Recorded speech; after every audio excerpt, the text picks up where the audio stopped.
Meus estimados irmãos e irmãs, muito boa noite. É uma alegria renovada sempre encontrar cada um de vocês a cada semana, a cada quarta-feira. Essa presença fortalece nossos espíritos. Compartilhamos informações trazidas por essa doutrina consoladora, que é a doutrina espírita. Eu sempre digo que a doutrina espírita, ela tem um caráter informativo muito grande, ela desperta em nós sentimentos importantes. Mas a doutrina toda nos tenta esclarecer quem somos nós, por que aqui estamos, para onde vamos, afinal de contas. Mas desde a doutrina espírita tem uma quantidade gigantesca de informações e obras ilustrativas. Mas eu tenho uma afeição muito especial pela obra de André Luiz, psicografada pelo nosso Chico, por suas mãos santificadas, pelo benfeitor André Luiz, pela quantidade de informações de muita e profunda utilidade no dia a dia.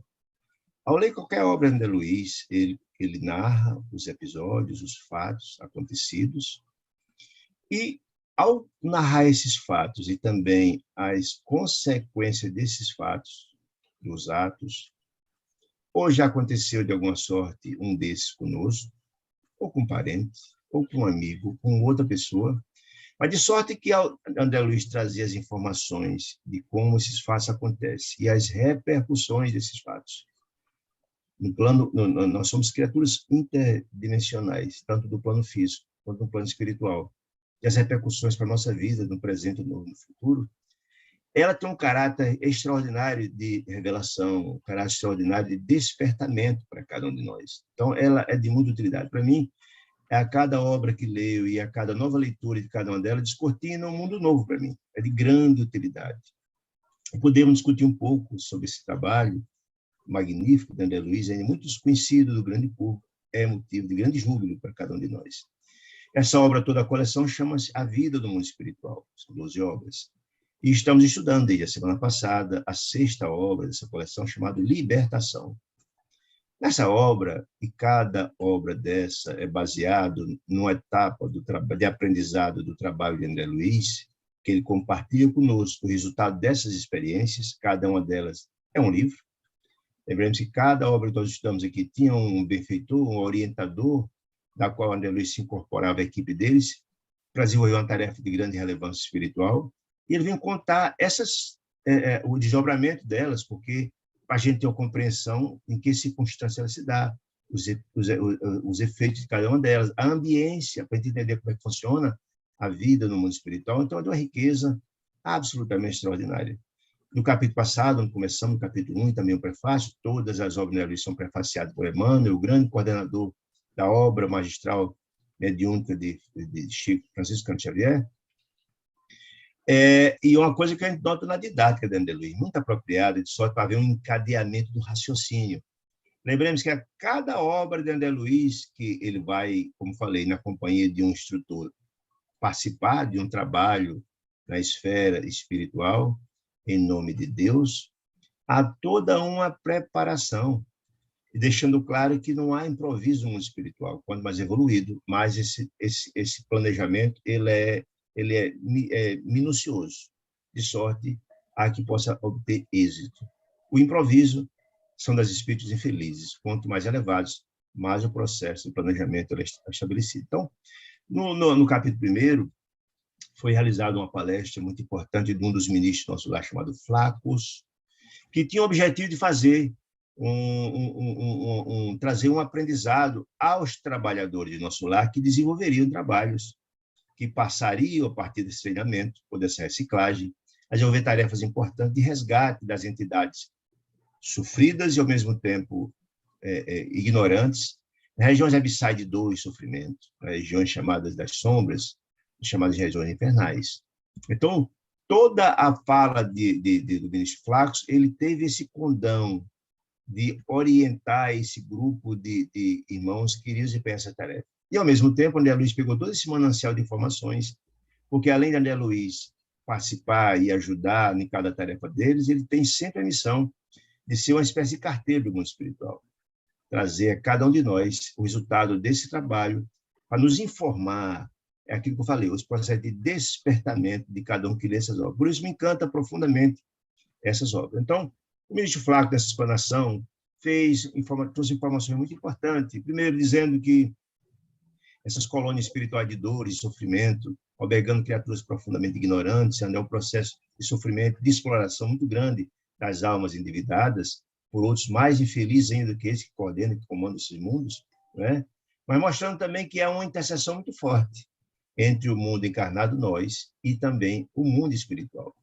E é importante também asseverar que isso Kardec já falava lá atrás, que nós somos mais influenciados pelos espíritos que imaginamos, muitas vezes somos dirigidos.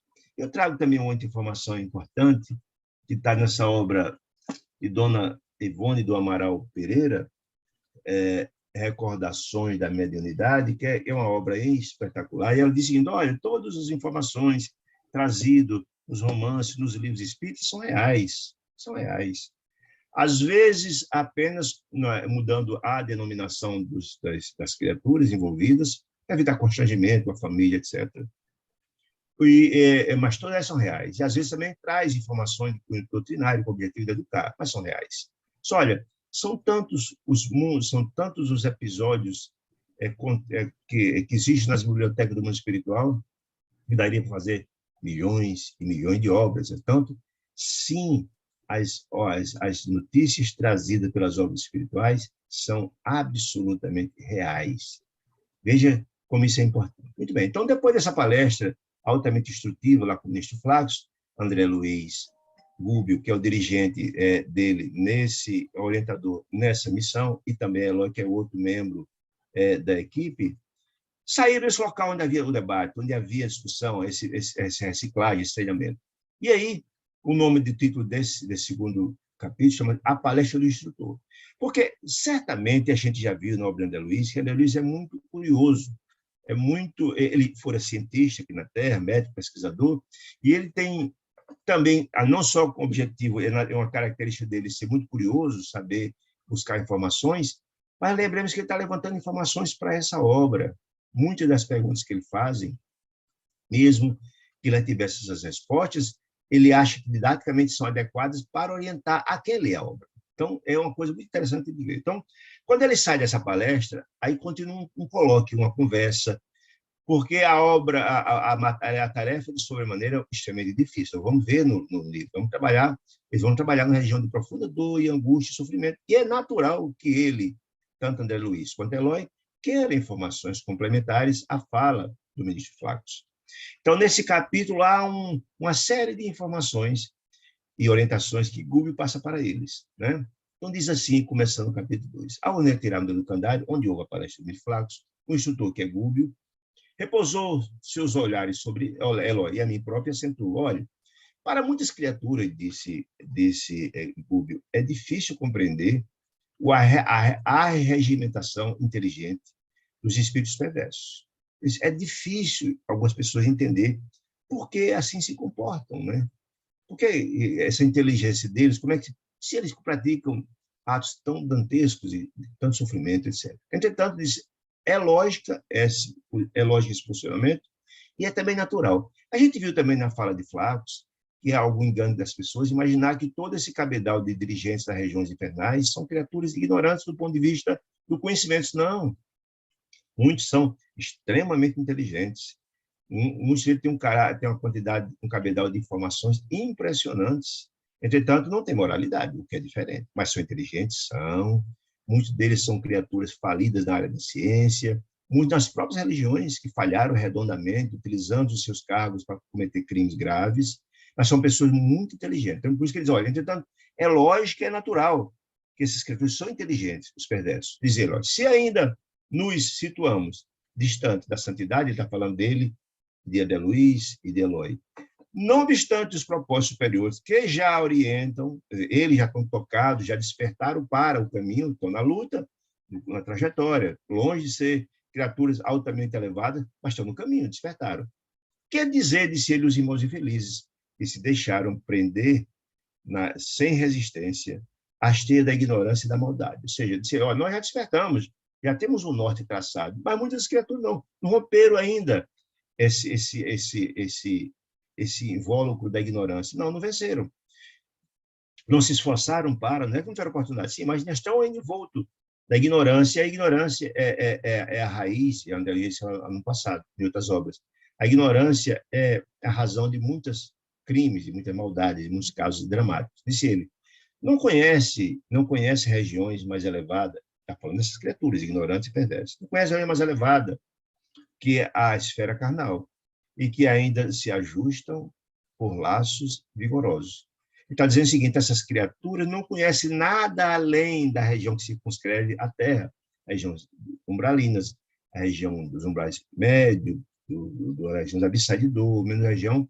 Ele não conhece além disso, conhece a luz. Não despertaram porque não conseguiram ainda ingressar, acessar, porque não tiveram mérito, né? Então, não conhece além dessa esfera. E a Terra é ainda envolta em sombras, dominada pelas criaturas das trevas. Nós somos um planeta de expiações e provas, e ainda isso pressupõe que as sombras ainda preponderam em relação à luz. Só eleadas, está falando das criaturas perversas, eleadas em força de baixo padrão vibratório. Por que estão eleados? Porque se ajustam, se afinam, tem eles similitude, tem eles sintonia, né? Não aprenderam a beleza da vida superior. Não aprenderam porque não acessaram, porque a vida superior, a vida, os mundos mais elevados, é uma conquista de cada espírito. Se alguém não se esforçou para, nós entendemos que Deus é Pai misericordioso e bom e deseja a felicidade dos seus filhos. Entretanto, esse trajeto na busca da sublimidade é uma conquista. Aqueles que se esforçam é a meritocracia. Ninguém tem acesso aos mundos mais felizes porque é parente de A, de B e C, como aqui na Terra. Não, você tem que ter mérito. Isso aí é fato, né? E enquanto mentalidades frágeis e enfermiças, doentes e frágeis, se dobram humilhadas ao gênio da impiedade, que eles traçam diretrizes, enfileirando essas entidades infelizes, enfermiças e frágeis em comunidades extensas e dirigindo-as em bases escuras de ódio aviltante e de desespero silencioso. Então, está dizendo, as criaturas que desencarnam numa situação de profundos erros, que cometeram graves erros, cometeram crimes, etc., etc., por sintonia, eles serão atraídos para esses mundos. Eu falei já aqui oportunamente que ninguém sai, absolutamente ninguém sai da Terra sem passar pelo umbral. Quem viu o mapa, eu já expliquei lá atrás, mostrei o mapa, na Terra tem 6 esferas, e a esfera que circunda a Terra é o do umbral, nas 3 dimensões, o umbral mais light, podemos assim colocar, o intermediário e o umbral pesado, região de dor, regiões abissais, boa parte dela fica inclusive nas regiões subsolos da Terra, né? Já vimos isso, né? Ninguém sai sem passar por ela, ninguém sai. E só se é preso nessa região quem tem, naquele ambiente, similitude, quem tem sintonia com aquele ambiente. Quem não tem problema, ele passar a quem tem, que está sublimado, não tem nada que o prenda, passa direto. Mas ninguém sai da Terra sem passar por ali. E quem cometeu crimes graves, cometeu graves erros, fica lá preso. Fica preso até, e na região não é purgatorial por acaso, vai se purgar esses sentimentos infelizes, só tem acesso aos mundos mais elevados, quando se transforma, quando se renova, né? Organizam, assim, verdadeiras cidades, essas criaturas infelizes. Os que têm a mesma tendência são regimentados, são atraídos para esses lugares. Os criminosos, os assassinos, sei lá, os cometeram crime de alguma natureza, os que enganaram a máquina pública, por aí vai, são atraídos para criaturas semelhantes, né? Organiza, assim, verdadeiras cidades em que se refugiam falanges compactas de almas que fogem envergonhadas de si mesmas. Olha que informação interessante. Almas que fogem envergonhadas de si mesmo. Como assim? Alguém que cometeu gravíssimos erros na vida, quando ele chega à vida e quando passa a fronteira do mundo espiritual, ele sabe que cometeu erros. É tanto que vão estar lá recepcionando eles, as criaturas que eles enganaram, as criaturas que eles cometeram graves erros, vão estar lá esperando. Porque não tem como a gente deixar de se defrontar conosco mesmo. Né? Vai estar lá, a fatura chega, além do complexo de culpa terrível. Então, vão estar envergonhados, sim, porque tiveram oportunidades múltiplas. Deus, o tempo todo, nos oferece oportunidades e não foram aproveitadas. Por isso que eles são almas que fogem envergonhadas de si mesmo. Porque eles têm um receio muito grande em encontrar as criaturas, os emissários da luz. Por uma razão muito simples. Porque quando estamos encarnados, nós podemos até esconder alguma coisa. Né? Lobos em traje, em pele de cordeiro. No mundo espiritual, isso não existe. Quem nos olhar e tiver mais elevação, desnudará cada um de nós. O espelho de nossa alma mostrará tudo quem somos. Não dá para enganar ninguém no mundo espiritual. Então, de envergonhar de si mesmo, que eles têm medo de ser descobertos dos males que fizeram, né? Ante quaisquer manifestações da luz divina, exatamente das criaturas que representam a luz. Então, eles se escondem com vergonha dos graves erros que cometeram, né? Por isso que, na verdade, não querem estar junto às criaturas da luz, ou serão certamente descobertos pelo seu complexo de culpa, etc, etc. Por isso, é muito mais cômodo para ele e encontram apoio naqueles que procedem do mesmo jeito, que agem do mesmo jeito, cometeram os mesmos erros, têm as mesmas culpas, né? Filho da revolta e das trevas, diz Rubio, aí se aglomeram buscando preservar-se e escorando-se aos milhares uns nos outros. Preservar-se de quê? De passar o constrangimento de ser descoberto, de ser dito. Então, uns se escoram dos outros, têm os mesmos defeitos, gostam das mesmas coisas, gostam dos mesmos atos infelizes, etc, etc. Ao escutando-nos a surpresa manifesta, quer dizer, Gúbio, escutando a surpresa manifesta de André Luiz e de Eloy sobre esse fato, esse diagnóstico, né? Gúbio prosseguiu, dizendo o seguinte: tais colônias, diz Gúbio, perturbadoras devem ter começado com as primeiras inteligências terrestres, entregues em submissão e à disciplina, ante os ditames da providência celestial. O que é que ele quer dizer com isso, gente querida? Quer dizer o seguinte: a Terra, nós sabemos, está no livro, A Caminho da Luz, psicografado pelo nosso Chico, através do benfeitor André Luiz, que a Terra surgiu há cerca de 4,5 bilhões de anos da Terra, como desdobramento do Sol, é um pedacinho do Sol. E essa bola incandescente cheia de gases passou um tempo imenso sendo aprimorada pela interferência de Deus, de Jesus, o governador do planeta, desde aquela época que ele dirige nosso sistema, nosso planeta, e continuará assim. Passou todo um problema, todo um processo de adaptação, de transformação, visando a vida surgir na Terra, né? E a raça humana só chegou aqui há cerca de 700 milhões de anos, ou seja, 3,7 bilhões de anos. O homem não estava por aqui. Então, nós somos uma espécie de forasteiro no planeta, né? Surgiram outras vidas, etc., embrionário, no mar, depois veio para cá. Já vimos isso em outras oportunidades. Mas quer dizer o seguinte: essas colônias surgiram desde o começo do surgimento dos primeiros homens, porque os primeiros homens vieram para aqui eram pessoas profundamente ignorantes. Os homens das cavernas, que não amavam, grotescos, não tinham sentimentos aprofundados. Estamos para a animalidade, né? Estamos para a animalidade. Então, essas criaturas encarnando, essas colônias espirituais são criadas por pessoas que têm o mesmo pensamento, o mesmo sentimento, as mesmas dores, as mesmas angústias, formam esses guias. Porque é importante, a gente já explicou outras oportunidades aqui, o pensamento ele tem a capacidade de amoldar o fluido cósmico universal, que é essa energia que está em todo quanto é canto.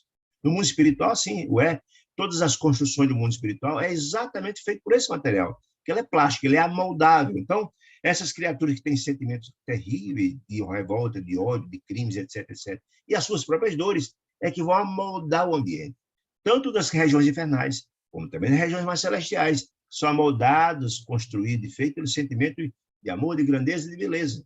É importante. Então, está dizendo o seguinte: essas colônias começaram possivelmente com essas primeiras criaturas que foram para lá, não é? E ela é alimentada cada dia com as criaturas que estão aqui encarnadas, que têm similitude com o saber, que vão para lá.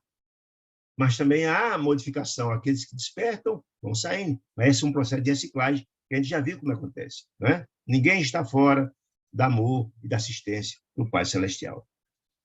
Muito bem. Continuando. Há uma caída, continua a explicação de Gúbio, em vibrações desarmônicas. Desarmônico com o quê? Com a lei de amor, com a lei de Deus, pelo abuso da liberdade. Por que o abuso da liberdade? Porque tem um livre-arbítrio, todos nós temos. Escolhemos os caminhos, tomamos decisões que achar conveniente. Então, pelas vibrações desarmônicas, pelo abuso da liberdade que tivemos, porque Deus é Pai misericordioso e bom, e deseja de cada um de nós a autoiluminação.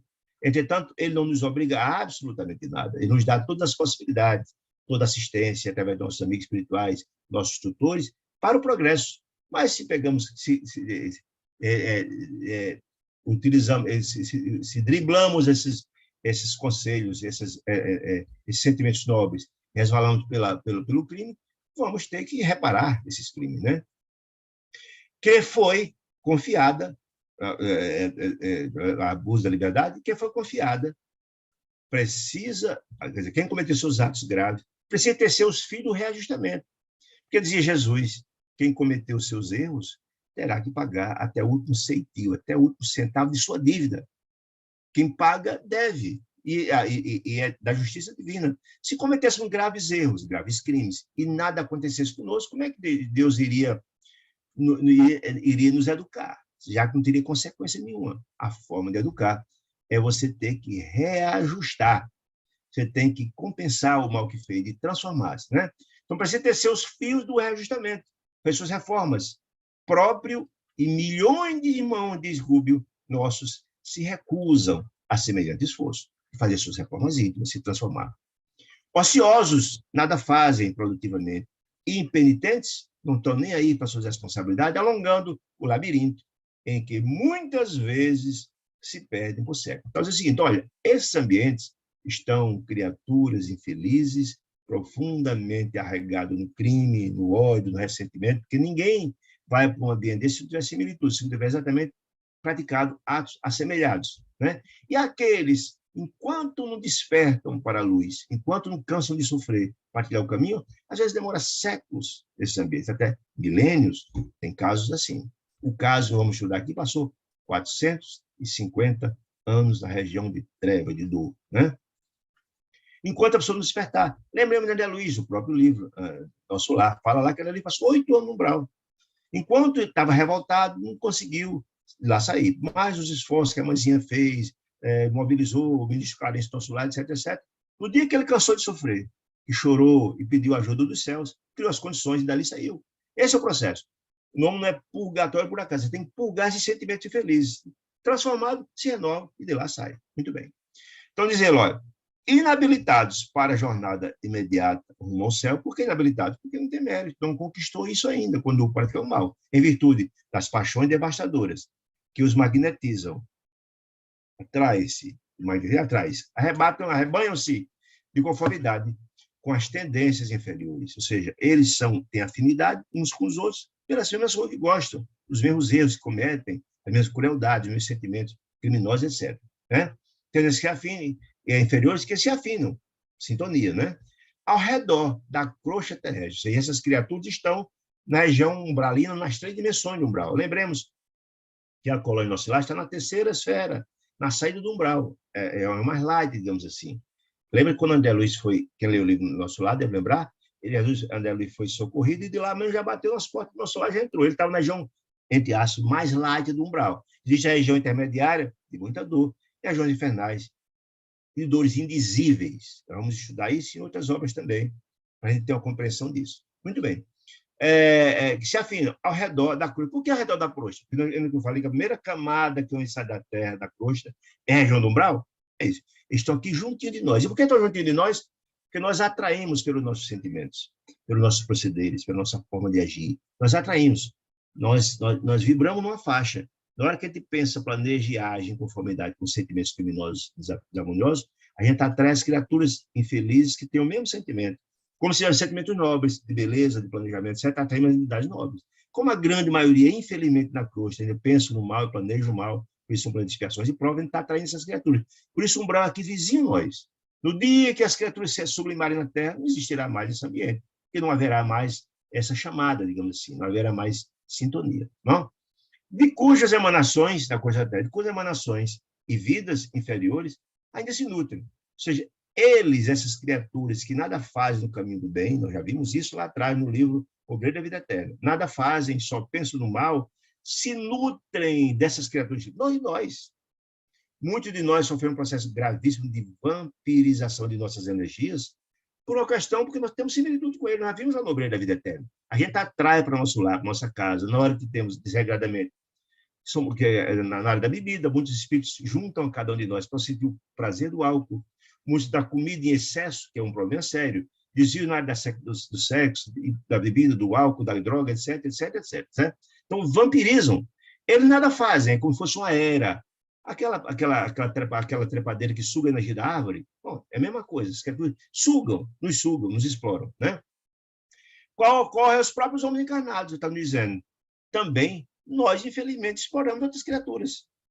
ainda na natureza humana, explorar os outros. Vimos agora, por esses dias, a estarrecida semana passada, de criaturas sendo escravizadas lá na cultura do vinho, lá no Rio Grande do Sul, que é dramático. Né? Em pleno limiar do século XX, XXI, ainda existe escravidão. Isso é uma coisa terrível. O homem ainda faz guerra e por aí vai. Né? O objetivo essencial de tais exércitos, das sombras, dessas cidades infelizes, desarmoniosas, dominadas por criaturas demoníacas, né?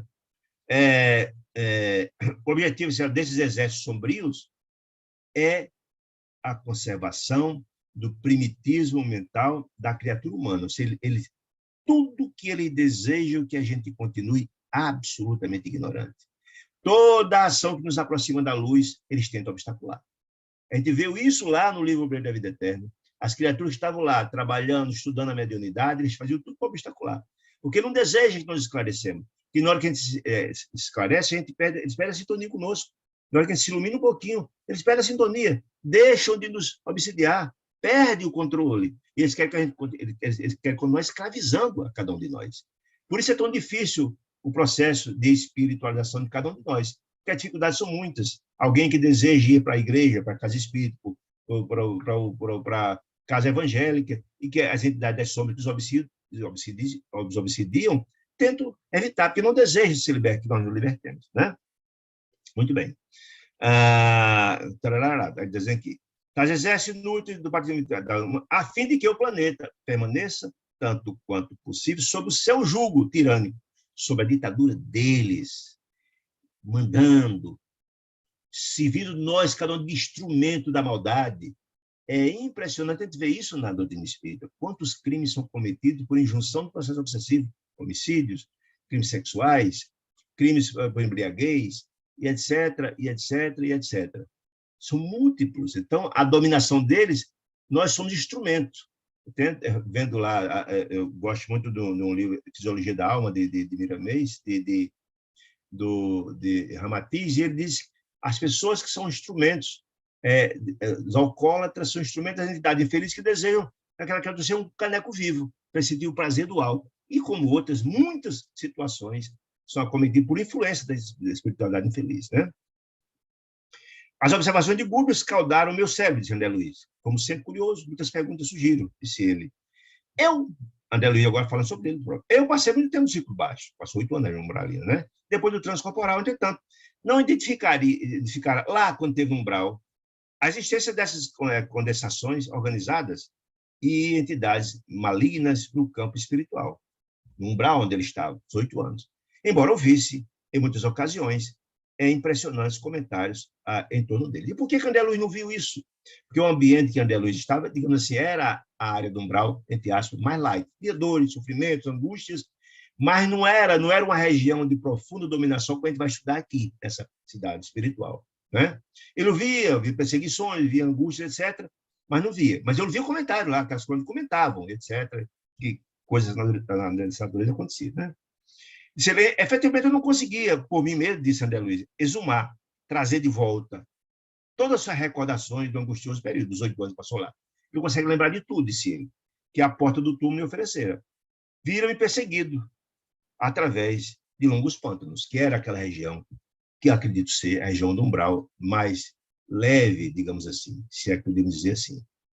É rara, disse ele. É rara por quê? Lembre-se que o mundo espiritual chama de erraticidade. É rara, aflitivamente. Dias e noites, que me pareceram sem fim, atormentado e desditoso. Todavia, custava-me crer que as atividades maléficas gozassem de organismo diretor. Ou seja, ele via aquela coisa desconexa, uns perseguindo os outros, uns perturbando os outros, seguia perseguido, mas ele não tinha compreensão que existia um órgão administrativo, diretor, que comandava aqueles ambientes. Ele não tinha essa compreensão.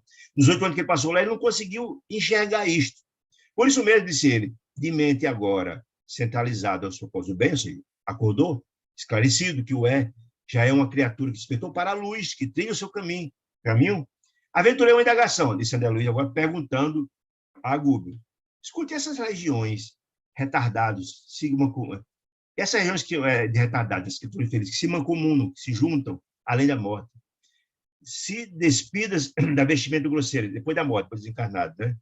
Deve saber, disse ele, mais do que nunca, que se empenham em combates inúteis. Ou seja, disse ele, ora, se alguém procede de forma equivocada, comete graves erros, desencarna e vê lá do outro lado seus cobradores, cobrando a fatura dos atos que cometeram, vão saber que esses combates são inúteis, só vai agravar os débitos deles. Mas, na verdade, esse ambiente, quando chegamos lá e encontramos essas cobranças, é a colheita do que fizemos. É a nossa própria mente culpada que registra tudo. E o Tribunal mais inclemente de todos é a nossa mente culpada. Aí eles não se sentem, porventura, transportados ao plano do esclarecimento puro? Se não acordaram, por que não buscam acordar? Quanto à posição que lhes diz respeito, diz ele. Essas indagações estão na mente de André Luiz. Não se cercam presentemente de mais sublimes revelações da natureza? Escuta eles. Ele lá também não existe beleza, não existe no mundo espiritual sol, beleza, natureza, amor, e etc, etc. Porque diante disso eles não despertam. Essa é a indagação dele. Não lhes quadrariam mais justos o trabalho e a edificação e o estudo nobre de elevada aspiração, de galgar a sabedoria santificante, a estrada acima? Essa é a pergunta que o André Luiz faz. Não escuta, por que não desperta? Não vejo lá, não chega lá, não tem a compreensão de que procederam mal e estão colhendo esse mal, o sofrimento? Por que não desperta? Por que não voltar-se para o trabalho nobre, o estudo, fazer o bem? Esquece, André Luiz, que passou 8 anos lá. O processo de despertamento não é uma coisa assim, simples. Não. A pessoa chega lá, muitas das vezes chegam e, inclusive, não sabe sequer que desencarnou. Uns passam muito tempo nesse processo de ignorância, de sofrimento, de revolta. Por isso o nome é purgatório. Você vai purgar esse sentimento de feliz. Quando você está com o coração cheio desse sentimento de feliz, a luz não consegue receber a visita da luz porque não tem sintonia. Essa é a história. André Luiz está fazendo essa pergunta, tem absoluta consciência para nos instruir. Certamente ele sabe disso. Fácil de entender-se, disse ele, a jornada evolutiva do homem. Isso é fácil de compreender. O que quer dizer com isso? Quem pratica o bem, colhe o bem. É a lei da ação e da reação. Depois do sepulcro. É fácil entender, é fácil entender a jornada evolutiva, aquele que busca transformar-se, se renovar, né? A busca da felicidade. Porque a felicidade é inerente a todo ser. Todos nós desejamos ser feliz. Isso é natural, né? Muitas vezes não sabemos trilhar isso ainda pela ignorância, né? Mas o estacionamento deliberado. Ele disse, puxa vida, todos nós temos o desejo de ser feliz. Por que não evitar esse caminho? Por que estacionar deliberadamente no ambiente das sombras? Ele pergunta esse. Na crueldade e no ódio, não cometendo erros, cometendo graves erros, além da morte, dá para confundir a mente de qualquer um. Ele diz, aí quer dizer, isso é ilógico. É ilógico. Diante desse sofrimento que você está sabendo que foi criado por você próprio. Por que não mudar? Não se renovar? Essa é a pergunta dele. Então, Gubi sorriu e disse o seguinte, olha, reportamos a espírito perfeitamente humano, disse Gubi. Está falando desse conjunto de criaturas infelizes. Não obstante desencarnadas, e tais perguntas, André, poderiam ser formuladas perfeitamente, estou encarnado na Terra, disse ele.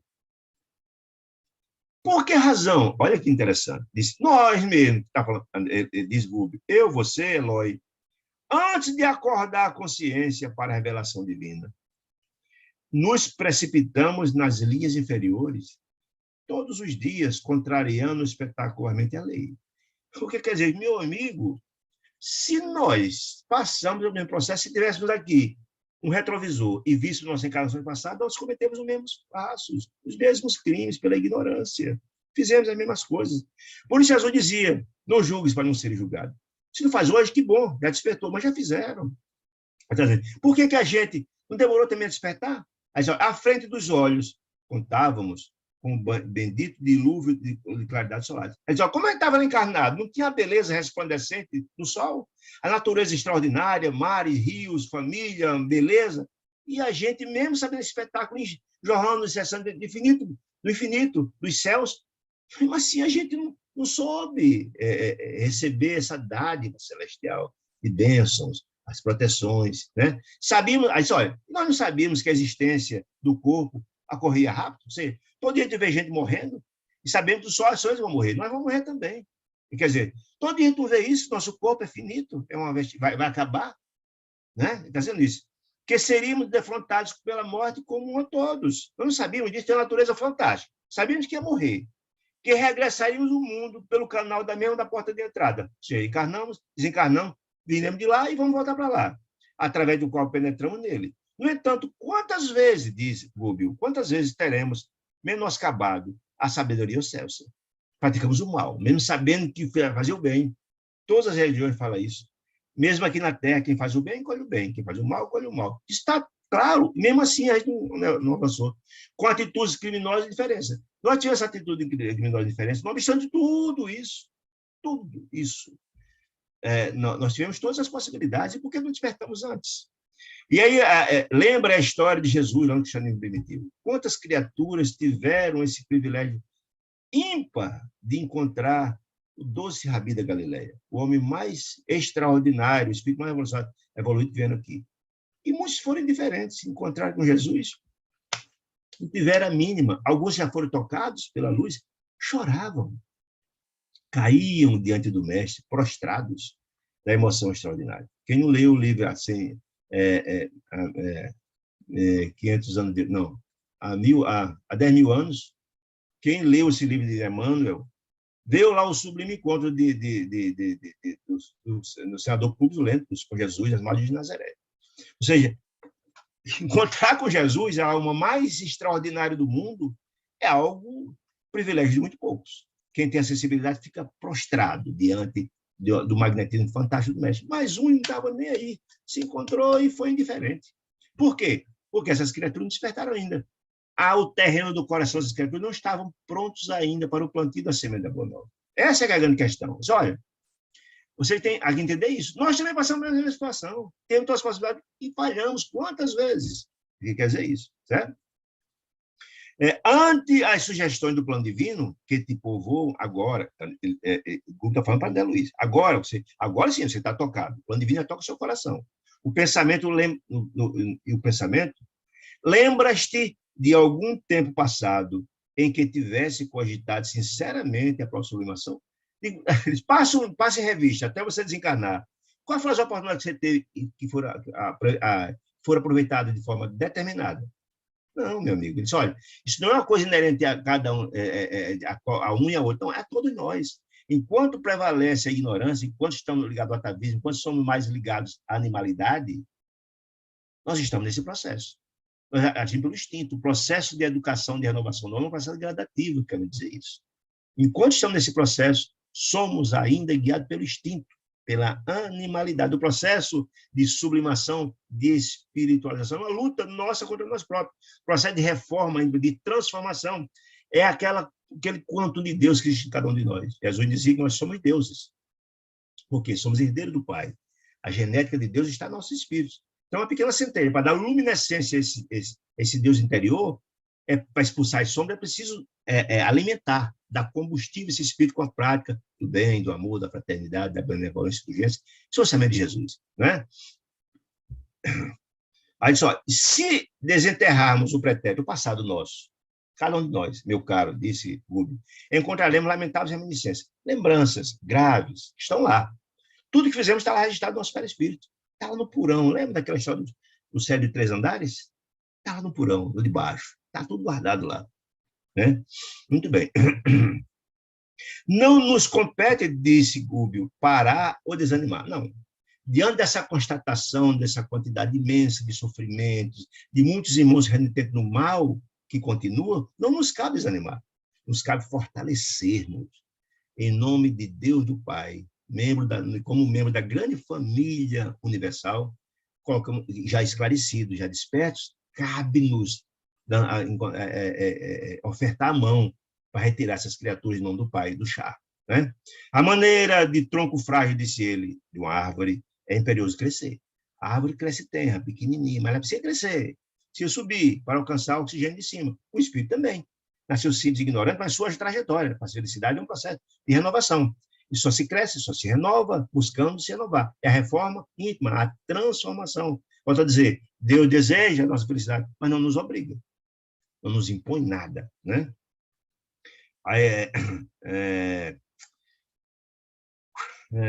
A semente da árvore presa nos resíduos do complicado evoltório, que ele sim, a maneira de tronco frágil subir e tal. Assim, segundo ele, a maneira de tronco frágil é imperioso de crescer, oxigênio e tal. Apesar de algemados, o tronco ao que fomos, a similitude da árvore humilde, presa aos resíduos do complexo envoltório, que ele encerrara a semente, que é a origem, né? Reclama uma ascensão, ar puro. Ou seja, tanto nós como a árvore que saiu preso da semente, conseguiu nascer e luta para se sublimar, buscar o ar puro, crescer e frutificar, o ser humano é igualzinho. A gente saiu, foi graças de ignorância na nossa trajetória, nossa luta na busca da luz, que é a iluminação, né? Fazendo isso. A argumentação de Guber era bonita e etc., disse André Luiz, mas era difícil aceitar a ideia de purgatório, de inferno dirigido. Dirigido, como assim? Dirigido por criaturas mais infelizes, com grande conhecimento, porém não sublimado. Né? André Luiz era difícil aceitar essa ideia. Por isso, continua a argumentação de Guber nesse sentido. Olha, concordo com as elucidações de André Luiz, né? Mas é quase incrível tanta ignorância de André Luiz, além do corpo que nos conserva a ilusão. A sepultura abre-nos a todo um caminho novo, ou seja, você tem um choque de realidade, de uma compreensão. Você se encontra com quem foi você. Muitas pessoas acham que desencarnam, vão ser felizes, vão virar santos. Você conversa, você vai encontrar. Você é a mesma criatura de antes, com uma diferença. Se antes você podia enganar alguém, no mundo espiritual você engana ninguém. Você aparecerá como efetivamente você é. É razoável que a mente perturbada sofra amarguras de reajustamento. Está dizendo isso agora, Guber. É natural que a mente perturbada sofra amargura de reajustamento e vai se encontrar com sua realidade. Vai sofrer amargura. Será um trabalho imenso de sofrimento até se restaurar, de renovar-se, de transformar. Todavia, apropriar-se um espírito desencarnado de certos setores do caminho, diz André Luiz, como se fora o Senhor absoluto para perpetuar sua tirania, é a observação que me escapa, André Luiz. Mas como é que pode? Mesmo diante dessa realidade que ele está cuidando, que plantou, ele continua do mesmo jeito ainda, criando um quisto de dor e sofrimento, do mesmo jeito. Isso é uma coisa que não dá para compreender. Aí eu disse Guber, sim, convincente, tornou o orientador convincente para quem refletiu sobre o assunto durante muito tempo. Quer dizer com isso, Guber? Você não passou lá 8 anos, meu amigo? Não passou, não foi difícil despertar? Não despertou? Em sentido contrário à realidade, o aprimoramento surpreende bastante. O apontamento surpreende bastante, disse ele. Todavia, não vejo obstáculos à apreensão do ensinamento, diz Guber. Não vejo a argumentação muito longe, disse ele. Reconheçamos, por exemplo, o homem, disse Guber, um homem comum que já atravessou desde milênios a estação evolutiva. Alguém despertou, como eles estão lá, e que se demora em que se demora o racional e em várias ocasiões revela comportamento de nível inferior a dele. Isso não pode. Algumas criaturas que já conseguiram enxergar a luz de alguma sorte, mas como é que cometer erros? Vê que o processo evolutivo não é linear. Mesmo a gente tendo conhecimento, nós, espíritas, sabemos a importância da luz de fazer o bem, mas de vez em quando a gente não cai. Porque o processo evolutivo não é linear. Às vezes você evolui em algum ponto, no outro ainda está altos e baixos.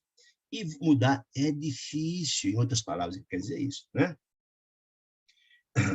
Imprimindo grave em tono, continua, então, Guber.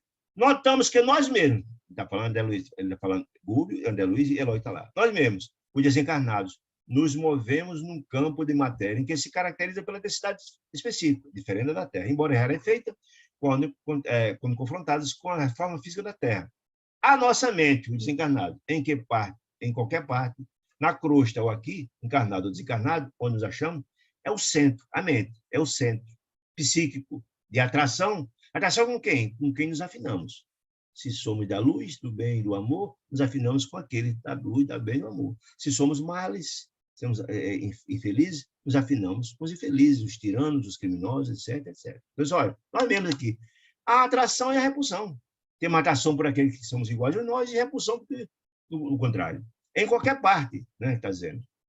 Então, a mente é esse centro de atenção. O espírito encarnado em si, ele respira na zona de vibrações mais lenta da Terra, grosseira, enfaixado, veículo o corpo de carne, de trilhões de células, que são outras tantas vidas microscópicas inferiores. E aí é um ponto importante que chama a atenção. Acho que eu falei em outras oportunidades. Mas quando ele fala que nós, espíritos, presos ao corpo, somos presos a trilhões de células, que essas células têm vida, que essas células têm vida e têm independência, entre aspas, que pensam. Estou falando o que essa obra aqui diz. Essa obra de Deepak Chopra, chamada Cura Quântica. Quem tiver interesse em dar uma olhada nela, ela é muito interessante. Fala isso. O que ele fala aqui, André Luiz já falou lá atrás, que o nosso corpo são de trilhões de células que têm vida própria, que têm pensamento, que são uma espécie de cérebros independentes. Olha o que ele diz aqui, que são outras trilhões de células, que são outras tantas vidas microscópicas, que estão evoluindo, estão evoluindo, estão evoluindo. Veja que informação, o fio da meada da explicação dele, que é muito interessante.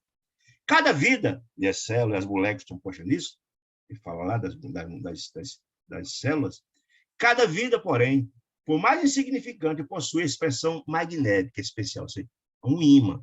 Ele se atrai pelos que pensam do mesmo jeito, ou repulsam. Quer dizer que mesmo as células repulsam ou se atraem. Interessante essa informação. A vontade, não obstante condicionada por leis cósmicas, a vontade de cada ser pensante e morais, cósmicos e morais, inclinará a comunidade dos corpúsculos, das células, das moléculas vivos, que permanecem a seu serviço por tempo limitado. E o que quer dizer com isso, gente? A mente, que é o ser pensante do espírito, que é quem comanda o espírito, que a mente, ele há uma conexão, há uma comunicação com as células. E essa mente influencia essas células, que é dizer, os corpúsculos vivos, que permanece a seu serviço, quem? Da mente, por tempo limitado. Por que limitado? Enquanto o corpo de carne está aqui. Desencarnou, não vai acontecer mais isso. Ele está falando isso. A maneira de eletricista é que liga as forças da usina para atividades no charco, no baixo, no sujo, ou no serviço da torre, no alto. O que quer dizer com isso? É aquela velha máxima de corpo são, mente sã. Se a minha mente é sã, só penso no bem, no amor, na fraternidade, planejo o amor e a fraternidade, eu passarei isso para o meu corpo, para a minha célula receber essa mensagem. As pessoas são felizes, só pensam no bem e no amor, raramente adoecem. Aqueles que só pensam no mal, no ruim, na infelicidade, só pensam em doença, etc., etc., essa mensagem chega às células, que são sugestionadas por eles. E é o adoecimento, ele está explicando isso aqui. Ó, sendo cada um de nós força inteligente, sério, mente, detendo faculdades criadoras do universo, atuando no universo, nós interagimos com o universo, nós emitimos e recebemos sentimentos, né? Por isso que, na verdade, nos diz Kardec que nós somos influenciados pelos espíritos que imaginamos, muitas vezes somos dirigidos. Por isso, nós emitimos e recebemos o tempo todo. Por isso somos médios, como diz Kardec também, e Emmanuel. Nós somos médios. O tempo todo está recebendo e está emanando energias, né? Quer dizer, estaremos sempre engendrando agentes patológicos, agentes psicológicos, disse ele, através da energia mental que emanamos, exteriorizando o pensamento nosso e com esse pensamento, improvisando causas possíveis, cujo efeito dessas causas pode ser próximos ou remotos sobre o ponto de origem. Isso é importante entender, que a força do pensamento ela é importante. Uma prece feita por mim para alguém que está lá na França, chega. Qualquer lugar do universo, desencarnado, não importa. Está no umbral, está no céu, não tiver. Essa prece chega. A força do pensamento é muito importante. O poder de influenciação do pensamento é importante demais. Por isso Jesus falava, vigiai e orai. Sempre que sentir que não está bem as coisas, entre em prece, que é a forma de se proteger. Contra esses pensamentos infelizes que estão atuando diante de nós, que desejam fazer o mal. É, digamos assim, como eu vou dizer assim, é a barreira, é o escudo que nos livra dessa questão toda. Bom, abstendo de mobilizar a vontade. Se a gente não move essa vontade para o bem, seremos invariavelmente joguetes das circunstâncias predominantes no ambiente que nos rodeia. Se eu não mobilizo essa vontade, se eu me sinto incapaz, e volto de novo a Chico, que a pior infelicidade do ser humano é perder a fé em Deus e em si próprio quando nós vivemos. Se eu não me sinto capaz de absolutamente nada, eu fico, portanto, ao alvedrio, sob o comando das entidades daquele ambiente que dirigem. É daqui, ó. É indispensável joguetes dessas suas predominantes no ambiente que nos rodeia. Contudo, tão logo deliberemos manobrá-la, quem é essa vontade, a minha mente para inclinada para uma questão, é indispensável. Resolvamos o problema da direção. tá, essa é a minha vontade, vou dirigir a minha mente, mas para onde? Para a luz, para a paz, para a fraternidade, ou para as sombras, para a angústia, para a dor? Porquanto nossos estados pessoais nos refletirão a escolha íntima. É aquela história. Se eu escolher para o caminho da luz, eu vou ser quem? Intuído por quem? Pela unidade da luz, por sintonia. Se eu escolho, se a minha escolha for das sombras, das trevas, etc., vou sim receber toda a carga de influenciação das entidades das trevas. Existem princípios, disse ele, forças e leis do universo minúsculo. Quando ele fala do universo minúsculo, está falando do nosso corpo físico, tanto quanto do universo macroscópico do universo. Tanto nós, existe princípio das forças das leis do universo fora exterior do universo, minúsculo do exterior, do macrocosmo, como do microcosmo. Há uma influenciação da mente sobre um e sobre outro, quer dizer. Dirige um homem sua vontade, sua mente, para a ideia da doença. Olha que informação interessante aqui que eu falei lá atrás. Dirija um homem a sua vontade para a ideia da doença, aquelas pessoas que falam em doença. Eu falo doença, de manhã, tarde e noite, falo doença. E a moléstia lhes responderá o apelo, com as características dos mesmos modos, que só fala em doença, tem a doença como ídolo, tal. A sua mente cifradamente está passando toda a carga para as células que recepcionam essa informação e todos os micróbios recepcionam e elas vão, nós temos uma falda microbiana que vão ir a uma receptividade das moléculas que atrai isso. Ele está dizendo isso aqui, ó. A doença e a moléstia responderá o apelo, com todas as características do modo estruturado pelo pensamento enfermiço, pensamento da mente doente. Porque a sugestão da mente mental positiva determina a sintonia e a receptividade na região orgânica do corpo, onde a gente fala da doença, em conexão com o impulso havido e as entidades microscópicas. Todos nós temos nossos micróbios, as doenças lá postas, né? Estão lá esperando só eclodir, né? Das microbianas, que vivem essas micróbios e se reproduzem no campo mental das milhões de pessoas que se entretêm. Ocorrerão esses micróbios em massa, absorvidos pelas células que as atraem, em obediência às ordens inferiores. De onde? Da mente enferma, da mente doente, nossa. Reiteradamente recebidas, formando no corpo a enfermidade idealizada. Veja, gente, que informação importantíssima. Todos nós teremos saúde, as pessoas que vivem falando no bem, no amor, na caridade, na fraternidade, na beleza, rindo, etc. Essas pessoas têm um sistema imunológico preparado. Por quê? Porque a sua mente passa essa informação e as suas células recebem isso. Portanto, todo esse sentimento de saúde passa para lá. E as pessoas só pensam doente, aquelas pessoas que são hipocondríacos, só falam doença. Essa mensagem sai do cérebro para as células.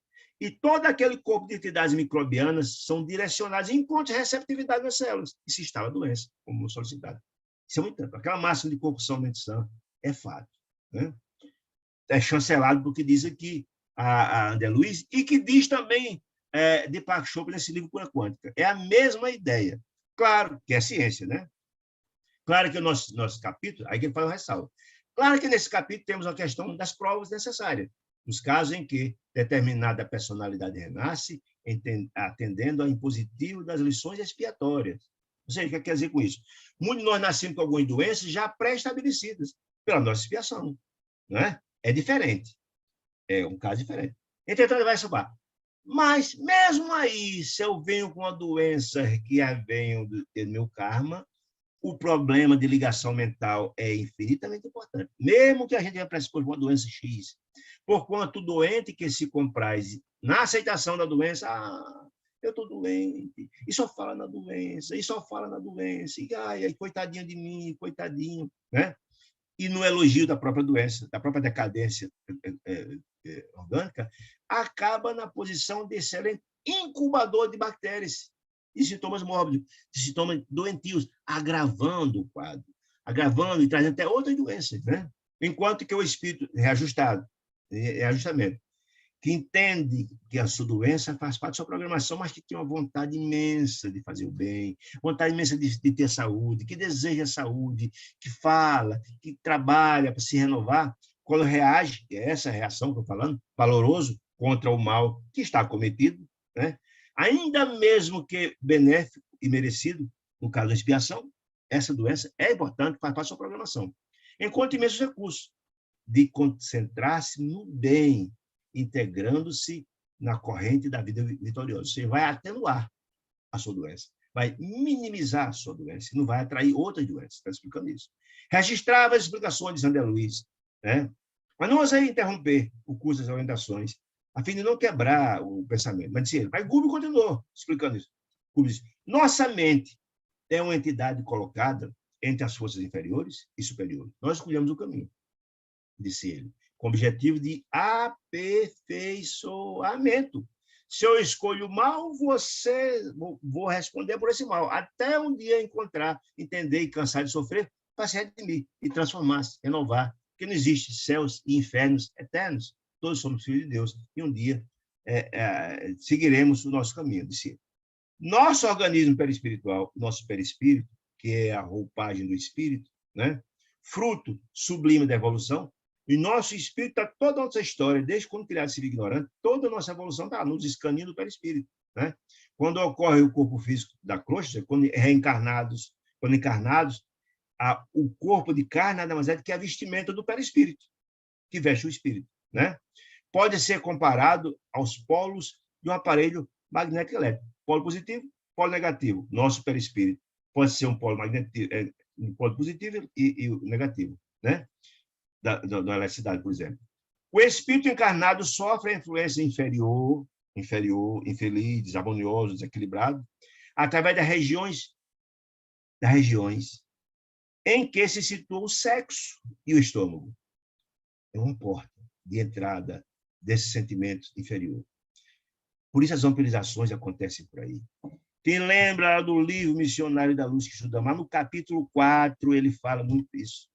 Fala que estudantes do curso de mediunidade na Casa Espírita, que eram acometidos por processo de vampirização graves, exatamente por essas portas. Gente que abusava no sexo, gente que frequentava baixo meretrício, e eram captados por sintonia com as entidades infelizes, que eles se vampirizavam na região da sexualidade, buscando sugar a energia dessa criatura. Processo grave, e que, inclusive, pode acarretar a morte da pessoa. Aqueles que comem em excesso, que sugam energias do corpo imenso de outras regiões para a digestão, mesmo processo. O álcool, os vícios, as drogas e por aí vai.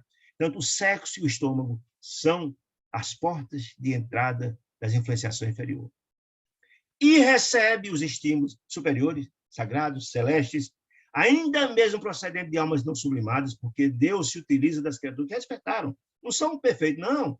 Estão no caminho. Deus utiliza as criaturas, né? São nossos amigos espirituais? Ou alguém acha que o nosso amigo espiritual é puro, celeste? Não. É mais ou menos parecido conosco, talvez um pouco mais aprimorado, né?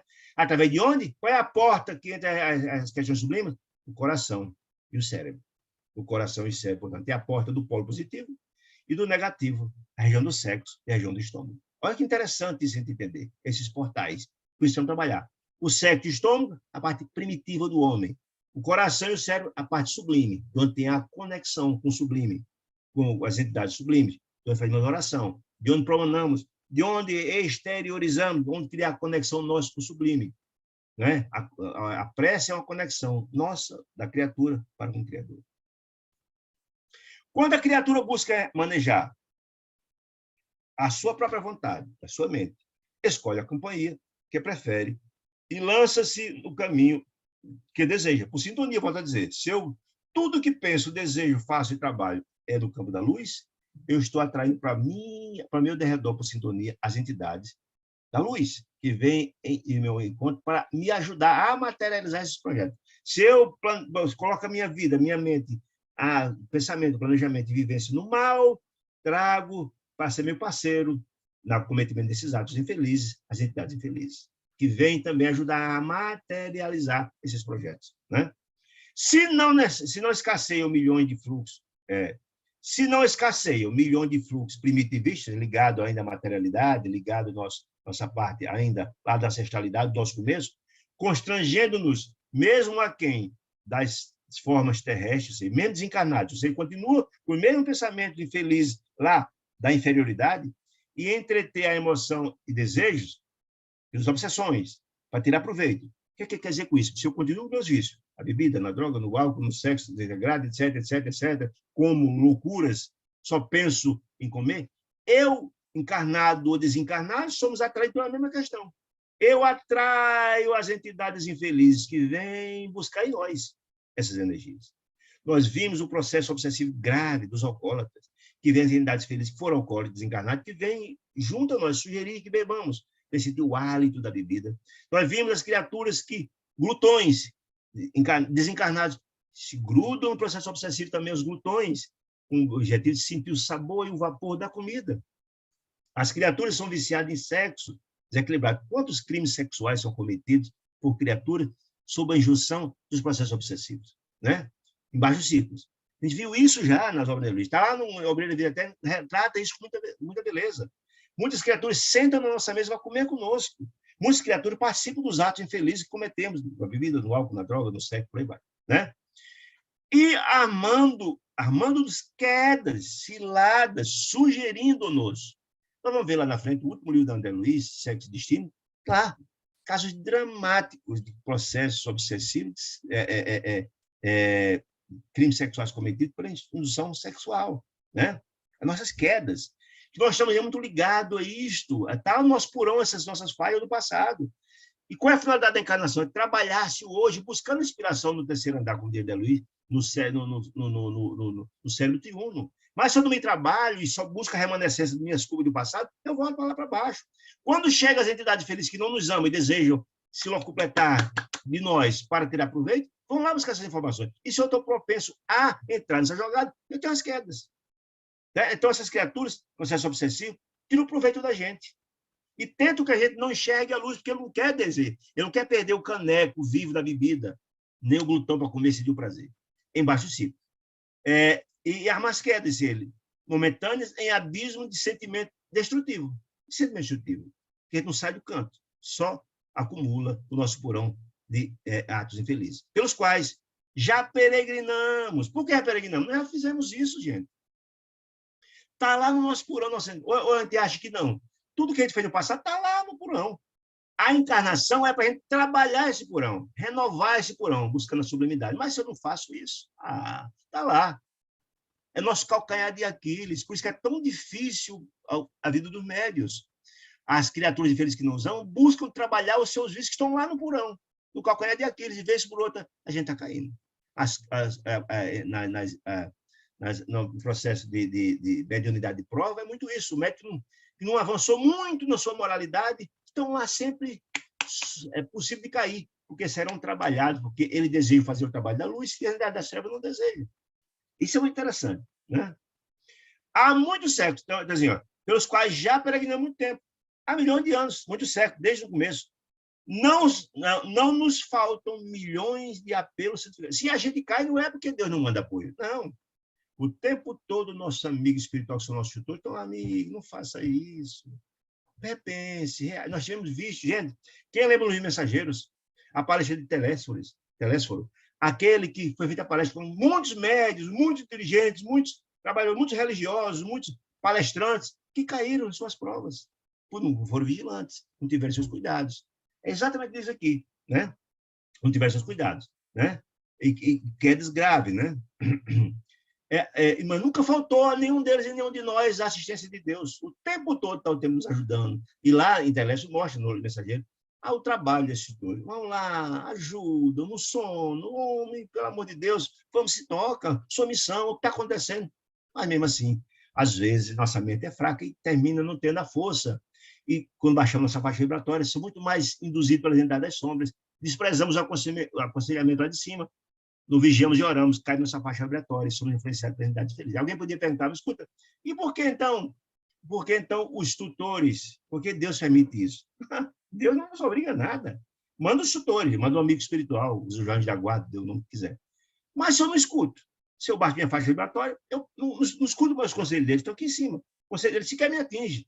Eu só escuto de baixo, porque eu caí a minha faixa vibratória. Por isso, o vigiar e orar tem que ser um mantra na vida da gente. um mantra. Você tem que contar bem. Eleva sua faixa pressão através da prece. Muito bem. Os instrutores, fitando, aí de novo, Gubbio voltando, entenderam, disse ele, como a compreensão, a opção por certo espírito pela casa escura do crime, depois do túmulo, qual ocorre a milhões de entidades encarnadas, ou seja, tanto aqui quanto lá, quanto a Lures, tanto encarnado como desencarnado, é uma opção.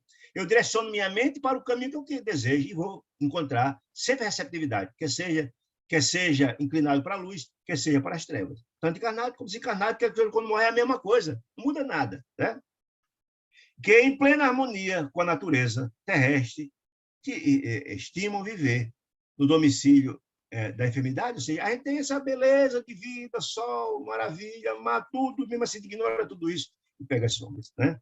É tudo metade de ele que você modifica facilmente. Porque mudar é difícil mesmo, gente. Não é uma coisa simples. Lembra, nós estamos num planeta de expiações e provas. A escuridão é muito maior do que a luz. E a escuridão vai fazer tudo para que a gente não desperte para a luz, porque não deseja continuar escravizando cada um de nós. O rei que governa milhares, disse ele, o condutor que se acostumou a traçar férreas diretrizes de organização, de educação. O homem que se habituou a dobrar características alheias de educar, quando não dispõe de princípios santificantes. Quando não, no terreno idealista das ideias, disse ele, para se alimentar intimamente na tarefa que abraçaram e que se consagram, não se transformam em servidores humildes de um momento para o outro, só porque se desfazem da carga de célula e anjo. Ninguém vira anjo porque morre, meus amigos. Não, não. Ninguém pode dar o que não tem. Como é que, na verdade, eu quero ser um guia, um orientador? Eu não posso dar o que eu não tenho. Se eu não tenho meu coração e sentimento de nobreza, eu não posso dar a ninguém. É isso que está me dizendo. Não é o fato que a gente morre, que vira santo, isso é uma enganação terrível. Não, porque a gente já viu lá atrás, na doutrina espírita, lá do padre, padre Domênico, que dizia, mas eu era padre, eu fiz isso, acontecia, e aí? Você cometeu graves crimes, diz, só da boca para fora. Não, mas quando eu fui estar na lei de morte, todos os meus atos foram perdoados, mas e sua mente culpada? Isso, sua mente que lhe cobra isso. Então, não é assim. Não existe um bônus. Não, está livre de tudo. Isso não existe, né? É enganação boba, né? Quando não se encontram, quando se não esconde os princípios da loucura, eu não sei a hora aqui, eu vou dar uma olhadinha aqui para ver como é que está o tempo, né? Para a gente continuar aqui nossa jogada.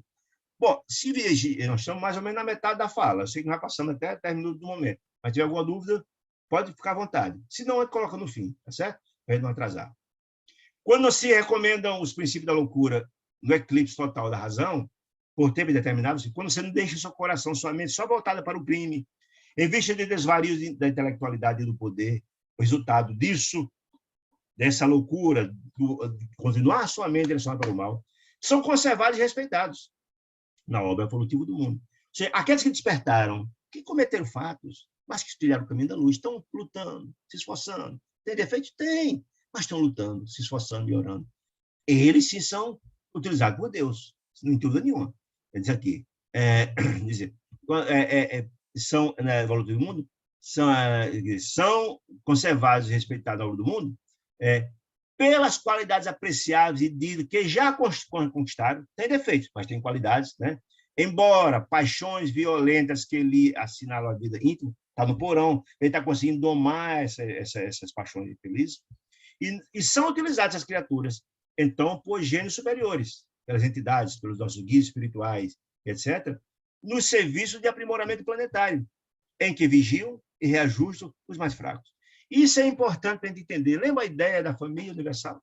São membros da minha família universal. Aqueles que já têm um esclarecimento são colocados na família para orientar os outros, encarnados ou desencarnados.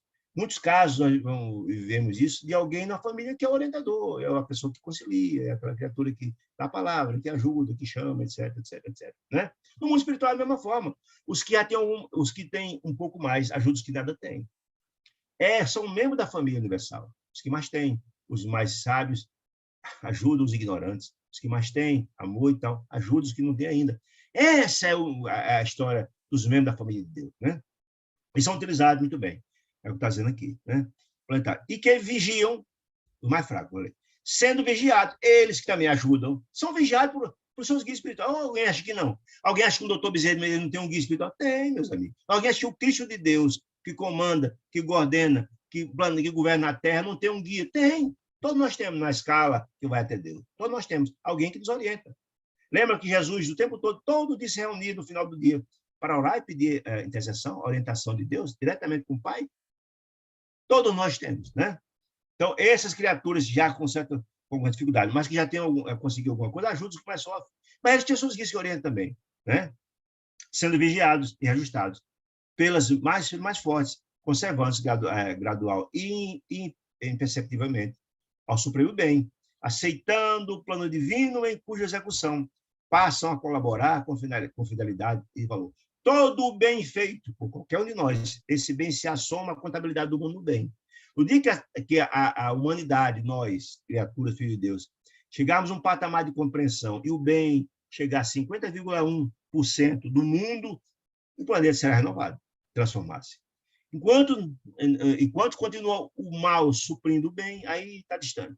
Essa é a grande luta. Todo o bem feito se assoma, como todo o mal feito também se assoma. A grande contabilidade do mundo nesse processo das colunas do bem e do mal, né?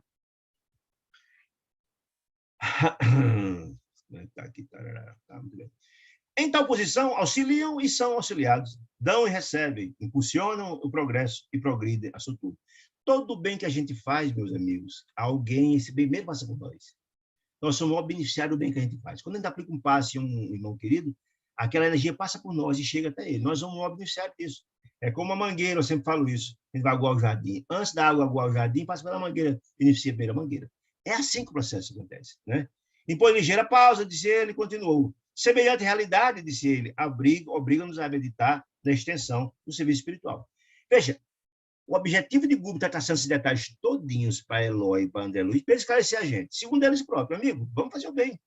Essa é a grande questão. Lembra, a missão que a gente tem que vamos enfrentar para libertar alguém das trevas, é uma missão de muita renúncia, de muito amor. E a gente tem que ter uma compreensão sólida disso. Se não tiver, vamos fraquejar, estamos dizendo isso. É só, aqui diz aqui. Sem ser na realidade, vamos meditar na extensão do ser espiritual em todos os anos evolutivos. Que há haver amor e renúncia. Aí só, educação, olha que informação interessante. Educação para a eternidade, para a espiritualidade, para a grandeza. Não se circunscreve à ilustração superficial de um homem comum, que o homem comum se reveste, sentando por alguns anos num banco de universidade. O que ele quer dizer com isso? É obra da paciência e dos séculos. Quer dizer assim, que educação e instrução são coisas distintas. A educação da alma é diferente da educação convencional.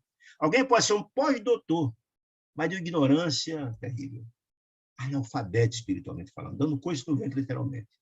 E alguém pode encontrar alguém que não sabe nem falar direito, mas com a educação de espírito, um gentleman, fino, educado, manso, pacífico, amoroso. Né? Quer dizer, olha, a educação para a eternidade, ela não se adquire nos bancos das faculdades, não. É paciência do século, é o trabalho, é a reforma em cada um de nós. Né?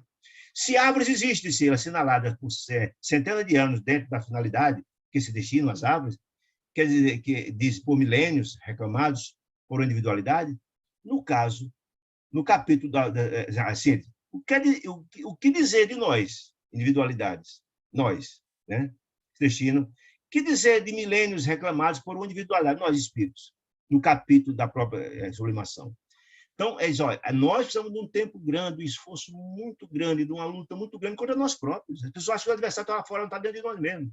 Nós, quer reformar a não? Quer reformar a não? Nós lutamos contra nossos próprios defeitos. E Santo Agostinho, que o bom cristão é aquele que busca hoje ser melhor do que amanhã, amanhã é melhor do que hoje. É essa a ideia. Todo dia cabe a cada um de nós olhar para dentro de nós. Escuta, eu agi assim, sempre podia ser diferente, e amanhã buscar ser melhor. Né? Para adiantar, senão o tempo está curto. Não podemos esquecer, disse ele, desse modo, o amor que devemos aos ignorantes. Olha aqui o aconselho, depois de toda essa informação que o Hugo passou, não podemos, já que somos filhos de Deus, estamos a serviço dos infelizes, do Pai, podemos esquecer o amor que devemos aos ignorantes, aos fracos, aos infelizes. Porque dizia Jesus que quem precisa de médico são quem? Os doentes, notadamente os doentes do espírito. Então, esses, por isso que Jesus ensinou todo o seu trabalho a essas criaturas, ignorantes, os fracos. Você está com as prostitutas, com coletores de impostos, com ladrões, e conversava, tentando tocar a alma das criaturas. Ele dizia que é de médico quem precisa de menções doentes, né? Imprescindível se torna caminhar, imprescindível, não é aconselhável. Caminhar no passo daqueles que igualmente um dia, olha que informação maravilhosa, tirar o passo daqueles que igualmente um dia nos estenderam compassiva a mão. Quem? Quem está dizendo assim, então, olha, se a gente não faz determinadas coisas, nós já fizemos. E tiver alguém, em nome de Deus, um irmão mais sábio, amoroso e tal, que em nome do Pai veio lá estender a mão para nos soerguer do charco dos nossos erros. É a mesma forma. É o que temos que fazer agora. Se hoje não somos ignorantes, tal, fomos um dia. Nós temos que dar o mesmo caminho, estender a mão em nome do Pai. Isso que quer dizer isso. O argumento é demasiadamente bonito e tal. Entretanto, essa é bem uma oportunidade de esclarecimento. Continua, então, dizendo Gubbio, os átomos que integram a hóstia, olha que informação maravilhosa, os átomos que integram a hóstia no templo da igreja, em qualquer lugar, aqueles átomos da hóstia, são, no fundo, iguais àqueles do pão pobre de uma penitenciária. Então, está dizendo, a matéria é a mesma, a direção que não somos nós. Somos todos filhos de Deus. Eu desejo o bem, mas não nos violenta. A gente escolhe o caminho, quer dizer isso, né? Assim toda a matéria em si. É assim que funciona toda a matéria em si. Passiva e plástica. O que é plástica? Ela é amoldável, transformável. Se eu pego aquilo e faço um pão sagrado, ou se misturo veneno para matar alguém, depende da mão que vai estabelecer. A matéria passiva e plástica é passiva porque a gente é que muda essa matéria, ela não é ativa, né? É análoga nas mãos das entidades sábias que utilizam essa hóstia ou esse material para fazer o bem, ou ignorantes, amorosos ou brutalizados no estado de condensação, conhecido na crosta planetária e além dele. Tanto faz na Terra como lá, utilizamos a matéria a nosso dispor conforme a moralidade dos nossos corações. Quer dizer isso, certo?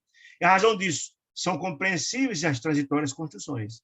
Que transitória de construção que ele está falando, gente? Ele está falando das transitórias construções dos ambientes espirituais. Aqueles que, na verdade, aqueles ambientes dantescos, narrados na obra espírita, terríveis, é fruto do pensar e do sofrimento daquelas criaturas que ali estão. Como das regiões belas, das colônias espirituais. Quem lembra? O nosso lar lembra da ministra veneranda, construindo ambientes belíssimos, utilizando o fluido cósmico universal. É a mesma ideia, o pensamento e a moralidade que constrói o ambiente. Então, eu falo aqui.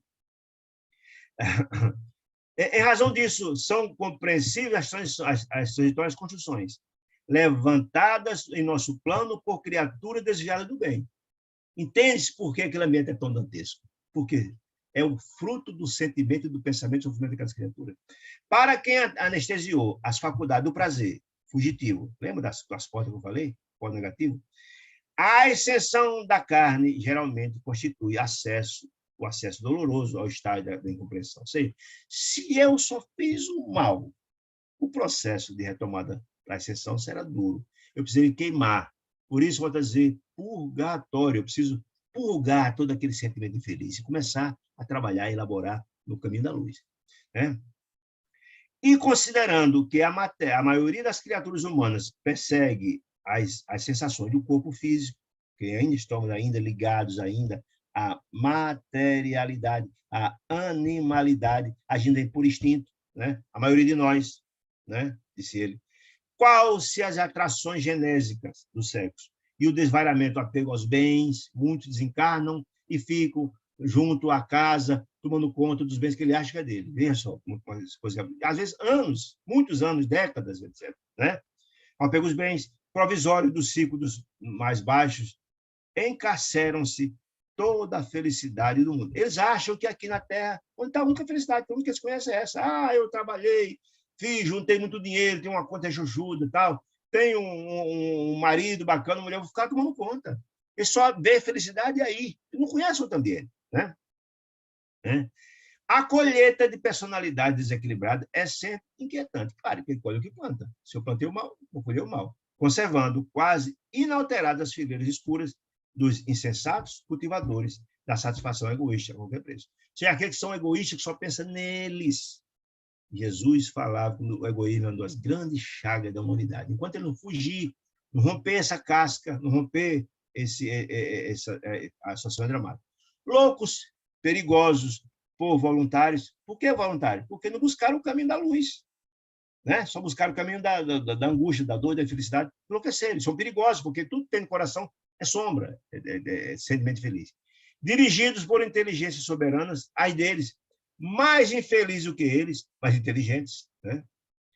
Os chamados demônios, as criaturas que comandam esses mundos espirituais, os dirigentes, especializados em dominação, eles têm toda uma forma de dominar essas criaturas infelizes e de escravizá-los, para tornar joguete nas mãos deles. Olha que coisa impressionante, né? Constitui hordas, bandos terríveis, que, a bem dizer, vigiam as saídas das esferas inferiores. Gente, essa informação ela é preciosíssima. O que é que ele quer dizer? Quem leu comigo, estudou comigo o Brilho da Vida Eterna, lembra que quando Zenóbia, André Luiz e o grupo foi visitar uma região dos charcos de criaturas infelizes, ele ficou impressionado. Aqueles charcos imensos, criaturas soterradas naqueles charcos, na lama, em que foram lá, o padre fez uma explanação, uma pregação, tentando tocar os corações deles, aos que tentavam vir, as entidades das trevas fizeram tudo para evitar. Está lembrado? Ele vai aqui, ó, vigiam a saída das esferas inferiores. Está lembrado? Dos pântanos, que não deixaram sair de gente. Pronto. Por quê? Porque ele deseja continuar aquelas criaturas escravizadas lá. E a ponte, eu lembro da mais da ponte, que está nessa obra maravilhosa, quem não leu, eu aconselho, voltei. Essa obra é absolutamente importante, de Chico com o irmão Jacó, que ele fala que na saída dele da Terra, passando pelo umbral, e ninguém sai sem passar pelo umbral, na ponte, na fronteira vibratória do umbral, para acender os mundos mais felizes, estão lá a turma, essa turma infeliz, fazendo tudo que você caia, lembrando o que você cometeu, nem que você tenha conseguido mais mérito, lembrando, se você cai vibratoriamente, e fica lá. Ele não deseja ser sublime, não desejam. Então, quando ele fala que vigiam as saídas das esferas inferiores, a saída do umbral. Está dito isso numa Brilho da Vida Eterna, e está dito no livro Voltei, quem se recorda disso. Em todas as direções. Por que em todas as direções? Porque essa esfera, ela abarca toda a Terra. Ninguém sai da Terra sem passar por lá. Então, essa turma de delinquente, de espírito infeliz, fica lá, tentando fazer com que ele não perder o controle, que ele quer que continuemos ignorantes. Né? Então, Eloy perguntou, mas como é que Deus permite uma situação como essa? Vou dizer, eu acho que Eloy também sabia disso, mas só para a informação para ele. Mas como é que Deus permite? Bastava a ordem de Deus para acabar com sanar essas harmonias? Gúbio prestativo diz o seguinte, aí eu diz, olha, não será, Eloy, que é o mesmo que perguntar o motivo pelo qual o Senhor nos esperou até ontem? Por que Deus esperou até ontem? Porque sabe, somos simples ignorantes, é um processo. Não é? É um processo. Você também já fez isso. Não faz hoje, que bom, mas você já fez. Você nos esperou. Nós éramos assim, chegamos aqui, que bom, mas Deus nos esperou. Por que não vou esperar pelos outros? Essa é a história, né? Eu vou explicar a metodologia. Esperou até ontem, né? Porque não bastaria... Aqui. Acreditaremos, por acaso, disse ele, em paraísos miraculosos? Ou seja, que a gente se transforma de uma hora para outra em anjo, porque morreu? Isso é os teólogos que falam, isso é uma enganação. Né? Ninguém pode dar o que não tem. Sem ter mérito, não chega. Não sabemos, porventura, que cada homem se sentará no trono que levantou, né? Ou se projetará no fundo do abismo que preferiu. O que significa isso? Colheita. A lei de ação e de reação. Colho o que planto. Além disso, disse ele, é necessário reconhecer que se o lapidário, quem lapida, aprimora a pedra, usando lima resistente, mais dura do que ele, se não quebra, né? O Senhor do Universo aperfeiçoou o caráter dos filhos transviados, criminosos, impertinentes no mal, de sua casa, usando corações endurecidos. Mais ainda, que a dor ensina a gemer, diz o dito popular, temporariamente afastado da obra de Deus. Que nós somos filhos de Deus, um dia sublimamos todos. Mas Deus utiliza essas criaturas, alguém que venha tratar com rigor, é para ele valorizar o amor, né? Que não sabe. Vai valorizar sofrendo. É o processo. Nem sempre o melhor juiz, diz ele, pode ser o homem mais doce. Às vezes, não. Qualidades morais, disse ele, e virtudes excelsas, sublimes, não são meras formas verbalistas, só a forma de falar. Digo o que eu digo e faço o que eu faço. Não, não é. Se não tiver lá dentro, ninguém pode dar o que não tem.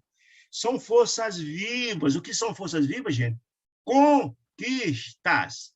Conquistas da alma, da luta, da forja, do trabalho, né?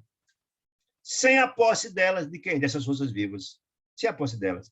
É impraticável a ascensão do espírito humano. Porque eu não tenho ainda o quê? A senha de acesso aos mundos materialistas. Porque eu não conquistei. Eu não conquistei. Não as tenho. Não é possível, né? É. Então, é o alicerce. É a mesma coisa que eu construir uma casa sem alicerce, vai ruir a casa na primeira tempestade. É como diz lá a parábola de que construir a casa no leito do rio. A primeira churrada leva, né? Personalidades vulgares apegam-se à salvaguarda de recursos exteriores e neles centralizam os sentimentos mais nobres, prendendo-se a fantasias inúteis, né? Apegam-se à salvaguarda de recursos exteriores. Tá? Encarcera-se-lhe essas entidades, então, a mente na insegurança, na fragilidade e no pavor. Você quer dizer com isso, gente? O medo é utilizado como instrumento de dominação. As entidades da sombra, nós vamos ver isso muito em breve, utilizam isso, a dominação, o medo, etc., para dominar essas criaturas que são culpadas. Eles sabem o calcanhar de Aquiles. Porque quem fez o mal que fez está lá. Ele cobra, você não fez isso, fez aquilo, então vai pagar por isso. Ele domina essas criaturas e escravizam e utilizam essas criaturas nos seus exércitos de pavor e dor. Olha que coisa impressionante, né? Continua. O choque da morte imprime-lhe tremendos conflitos à organização perispírita. Por quê? Porque o perispírito, que é exatamente se liberta do corpo de carne, é ele. Quando alguém disser que viu um espírito, gente, a verdade viu o perispírito. E o perispírito é a roupagem do espírito, certo? Então, esse perispírito é a soma de tudo que fizemos. Está tudo lá registrado, tudo nos caminhos da alma. Veículo destinado às suas manifestações no ciclo novo da matéria diferente. Ou seja, quando você desencarna, o veículo de manifestação, a roupa do espírito é o perispírito, não mais a carne. E que foram arrebatadas. E após perderem abençoados anos no campo didático da esfera carnal, ou seja, foi matriculado na escola da vida para aprender e foram reprovados, porque não quiseram aprender, né? Mesma coisa na escola convencional, reprovado tem que repetir de novo. Enredados em conflitos deploráveis. Por que conflito deplorável? Porque sua mente vai lhe cobrar profundamente o mal que você fez. É a sua mente que vai lhe cobrar, além dos cobradores naturais, quem fez o mal. Erra um aflito. Quem erra um aflito? Eles estão na erraticidade, no mundo espiritual. Erra um aflito. Eles colocaram lá aflitos em função da nova realidade. Porque eles achavam, chegando lá, eles iam cobrar. Não, eles estão diante dessa realidade. Os seus erros, somente cobrando, e dos cobradores também. Né? Exames e revoltados. Ficam revoltados com Deus, consigo próprio. Começam a culpar os outros por seus erros, pela ignorância. Né? Ajustando-se ao primeiro grupo de entidades viciosas, que lhes garantam a continuidade de ventura em fictício prazer. O que quer dizer com isso, gente? Essas criaturas, numa situação dramática dessa, cometendo graves erros, não procura luz, normalmente, porque seriam descobertos. Procura a turma que pensa igual a eles, que tem os mesmos vícios, tentando se perpetuar nos mesmos erros. Por isso, boa parte dos alcoólicos são induzidos ao álcool por entidades infelizes que eram alcoólicos na Terra. Vai induzir. Aqui são glutões, os viciados em droga, etc, etc. É o que ele está dizendo aqui. Certo? É mesmo o que ele está falando aqui. Certo? Erra aflito, tarará.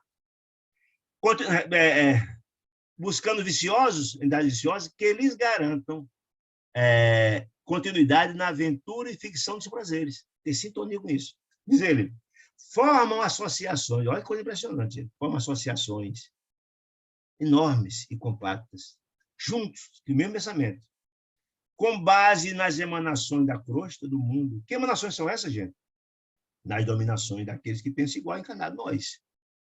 Onde milhões de homens e mulheres, nós, lhes sustentam, ao termo, sustentam as exigências mais baixas. Como assim? Atende à solicitação deles. Atende à solicitação deles para comer, para beber, para fazer sexo no zalinho, para usar drogas, etc, etc. Atende. São exigências. Então, nós sustentamos essa moçada. Por quê? Temos sintonia com eles. Volto a dizer, por isso que Kardec falava que nós somos mais influenciados pelo espírito que imaginamos e somos, às vezes, dominados por ele. É exatamente isso. Fazem vida coletiva. Essa coletividade, esses grupos, associações, vida coletiva provisória, a força de sugarem. Que é isso? Vampirização. Sugar as energias da residência dos irmãos encarnados. Essa vampirização nós estudamos isso lá atrás, especialmente no Obreiro da Vida Eterna. Qual se fossem essas entidades, extensa colônia de criminosos, e são desencarnados, né? vivendo às expensas ou às custas de generoso rebanho bovino. Eles agem conosco como se fossem bois, vacas, que vão ser explorados. Interessante essa informação. Faz verdadeiros saques de nossas energias, sacam. E às vezes contraímos doenças graves em função exatamente dessa vampirização de energia que são tiradas de nós. Nós vimos isso estudando lá atrás. Quem não estudou, estuda o meio da vida eterna. Tem os vídeos todos lá, para quem quiser estudar. Muito bem. Importa ponderar, disse Gubbio, contudo, que o homem explora a vaca. Olha aí, que ideia interessante. Nós exploramos a vaca. Como assim? Tiramos o leite, a carne, etc, etc. Menos consciente e incapaz de julgar, de ser julgado pelo delito de conveniência. A vaca não tem essa compreensão que nós as exploramos e não nos cobra. Olha que informação interessante, né? Do delito de conveniência. Ao passo que na esfera humana, nós encarnados, o quadro apresenta outro aspecto. A vaca não tem consciência, mas nós temos. É isso que está dizendo. Nós somos seres racionais. O que quer dizer com isso? Nós sabemos o que é certo e o que é errado. E se fazemos o errado pela indução espiritual de alguém, eu vou ser responsabilizado por isso. Aquele que me induziu também. Nós somos compassos desse processo. É isso que está dizendo. A vaca não nos cobra, não tem consciência. Mas nós que fazemos atos que sabemos que são errados, temos consciência. Por indução espiritual, vou sim ser responsabilizado. Lógico. Não, mas foi por causa da obsessão, não tem culpa. Tem, claro que tem. Você sabia que era errado e fez. É isso que quer dizer. A criatura racional não se eximirá da responsabilidade. Não. Eu fiz, cometi um grave erro, mesmo por obsessão, eu tenho responsabilidade. Se o perseguidor, desencarnado, obsessor, invisível aos olhos terrestres, erige agrupamentos para o culto sistemático da revolta e do egoísmo, o homem encarnado, nós, senhor de valiosos patrimônios de conhecimento santificante, sabemos de um proceder diferente. Garante-lhes a obra nefasta. Garante, somos induzidos a fazer o que eles querem, quer dizer isso, pela fuga consciente, a quê? Das obrigações divinas do cooperador de Deus. Nós somos os construtores do mundo que Jesus falava. Alguém tem dúvida disso? Nós somos artífices, construtores. O reino de Deus, Jesus falava. Cabe a nós. Se a gente se exime de botar esse tijolinho no campo do bem, fazemos no campo do mal, na região infeliz, seremos responsabilizados do plano de serviço em que se localiza, alimentando ruinosa aliança. Que aliança? Nossa, com as entidades infelizes das sombras. É uma aliança. Tanto tem responsabilidade nós, como eles também. É isso que quer dizer. Um e outro, quem? Espírito e alma, encarnado e desencarnado, por isso, partilhando o resultado da diferença destrutiva. Diferente. Comete um crime, mas não está nem aí, não se sensibilizam. Ou da ação condenável, atritam e se vasculejam reciprocamente, tais quais feras que se entredevoram na floresta da vida. Eles são responsáveis juntos. E, ao contrário que muita gente imagina, há obsessão de encarnado para encarnado, encarnado para desencarnado, desencarnado para encarnado, encarnado para desencarnado. Quem delibera incentivar alguém a cometer um fato, responde por isso. É isso que quer dizer.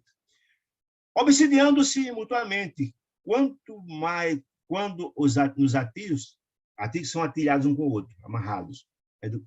Quando nos atilhos educativos da carne, quando estão amarrados na carne, no corpo de carne, pelas células, ou na ausência dele, o desencarnado, tem encarnado como desencarnado, atravessam séculos assim, jungidos um ao outro, ligados ao outro, processo obsessivo, presos a lamentáveis ilusões. Ilusões de um céu que não existe, conquistado sem esforço, né? E propósitos sinistros, só de fazer o mal, com extremas perturbações para si mesmo, porque quem faz o mal, sem dúvida, será cobrado, quer seja pelos devedores, quer pelos cobradores, os credores, quer seja pela sua mente culpada, né? Não é isso? Por si mesmo, perturbação por si mesmo, e já com extremas perturbações de si mesmo, já que a herança celestial, que somos todos filhos de Deus, somos herdeiros de Deus e de Jesus, se faz naturalmente vedada a todo aquele que menospreza em si as próprias sementes divinas. Todos somos filhos de Deus, todos somos Deus e Jesus. Temos a centelha de Deus em nossos corações, mas não fazemos ela brilhar. O Jesus faz brilhar a vossa luz, não. Só penso no mal. Ficamos ali, aquela centelha, não deixamos de ser filhos de Deus por isso, não. Mas ficamos aí sempre deixando para lá, esperando, etc, etc, etc. Mas somos herdeiros de Deus, não tenho nem dúvida disso. Há milhões de almas, disse ele, Gubi. Milhões de almas que se não afastaram. Olha que informação impressionante. Há milhões de almas humanas que não afastaram ainda da crosta terrestre há mais de 10.000 anos, gente. Já imaginou isso? 8.000 anos da vinda de Jesus. Não se afastaram. Como assim? Que alguém que não conseguiu romper o umbral. Encarna, desencarna, não tem acesso, porque não conquistaram. Que coisa, 10.000 anos, não é 10 dias, nem 10 anos, não, nem 10 séculos. 10.000 anos. Há milhões de almas humanas que não se afastaram ainda da crosta há mais de 10.000 anos. Morrem no corpo de carne e nascem nele de novo. Qual acontece? As árvores, que brotam sempre, profundamente arraigadas no solo. Por que arraigado no solo? Ligado aqui. Estão sempre ligados aqui. Ligado à materialidade, ligado aos sentimentos, ligado aos sentimentos infelizes. É isso que está dizendo. Recapitulam, individual e coletivamente, lições multimilenares. Conhecem já, mas não vivem, não vivem. Faço o que eu digo, não faço o que eu faço. Sem atinarem com os dons celestiais, de que são herdeiros, volto a dizer, são herdeiros, filhos de Deus. Afastados deliberadamente, que é uma decisão deles, nossa, do santuário de si mesmo. E onde é que tem santuário, gente? Jesus dizia que o reino de Deus está em nosso coração, é construído no nosso coração. E Jesus também, Jesus também é o seguinte, que o mal não é o que entra pela boca, mas o que sai pela boca, porque vem do coração. E a gente dá o que tem. Se eu tenho bem no meu coração, dou. Se eu tenho mal, também dou. É isso que é exercimento. Santuário de si mesmo. No terreno movediço da egolatria, egoísta, só pensa em si próprio, agitando-se de quando em guerras arrasadoras que atingem os dois planos. E aí é importante essa informação. Volto a dizer, quem não leu, leia os Mensageiros, capítulo 18 de André Luiz. Olha essa informação que está dizendo. De guerras arrasadoras que atingem os dois planos. Alguém acha que não tem guerra no mundo espiritual? Numa guerra, as guerras... Leiam o capítulo 18 do Mensageiro. Vale muito ler. Diz lá André Luiz, quando chega, com Aniceto, lá no posto, na Mansão Paz, que eles iam para a cruz naquela noite. Não vá, diz o dirigente, não vá. Está vendo emanações terríveis, tempestades terríveis de emanações mentais. A força do pensamento infeliz, desarmonioso, cria tempestades, nuvens de emanações mentais terríveis. Né? Essas emanações são altamente danosas ao encarnado e desencarnado, disse ele. E ele depois, nesse mesmo livro, no capítulo 18, ele também fala de que nas guerras que são fomentadas por interferência espiritual, ele fala os bastidores da Segunda Guerra Mundial, ele diz como os líderes mundiais foram induzidos pela entidade das trevas, e a fim de permanecer essa dor aqui, o sofrimento, para permanecer a dor e a ignorância, foram induzidos, e ele fala esse processo. Ele fala, inclusive, na frente de batalha, como os soldados de um lado e do outro estão na frente, verdadeiras feras espirituais, comandando o processo todo. Ele narra a guerra nas duas vertentes, dois planos. É impressionante, impressionante. Né? Em guerras arrasadoras que atingem dois planos. No impulso mal dirigido e deliberado, de libertação, através das crises inomináveis de fúria e de sofrimento. Destrói, então, o que se construíram laboriosamente e modifica um processo de vida exterior, transferindo-se de civilização. Encarna aqui, desencarna lá. O instrutor acentuou depois, foi uma pausa, acentuou depois. Toda a vida, no fluir e refluir, olha que informação bacana, no fluir e refluir, nas idas e vindas das eras numerosas, os filhos do planeta, que se conservaram atentos às determinações divinas, livres da antiga escravidão. Que escravidão que ele está falando? Da escravidão dessas entidades das sombras. Furaram o cerco, despertaram, buscaram a luz, né? Torna o ambiente escuro do cativeiro que já abandonaram, ou seja, essas criaturas que já passaram esse estágio, como André Luiz e todos os outros, voltam. Para quê? Ao cativeiro que já abandonaram, a fim de ampararem, assistirem, ajudarem os irmãos ignorantes e desvairados em sublime trabalho de compaixão. Significa isso? É Deus assistindo o homem pelo homem. Os que mais têm, seus filhos, ajudam os mais retardatários. Os que mais sábios ajudam os mais ignorantes. Então, esses que romperam conseguiram alguma luz, desencarnados voltam em nome do Pai para ajudar os irmãos das ignorâncias. São quem? Nossos amigos espirituais e por aí vai. Né? Formam as vanguardeiras do Cristo. Vanguarda quem está na frente. Os vanguardeiros, aqueles que estão a serviço do Cristo. Nos mais diversos pontos do globo, aos milhões sob o patrocínio dele, de quem? De Jesus, grande governador desse planeta.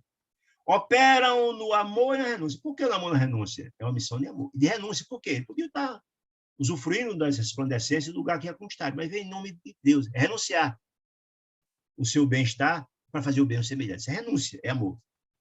Avançando, dificuldade, dificilmente, embora humanidade adentro, enfrentando a ofensiva incendiária e exterminadora com as bênçãos da luz celeste. Gente, eu volto a mostrar que vocês entenderam o que eu estou falando. É esse livro que eu estou falando aqui.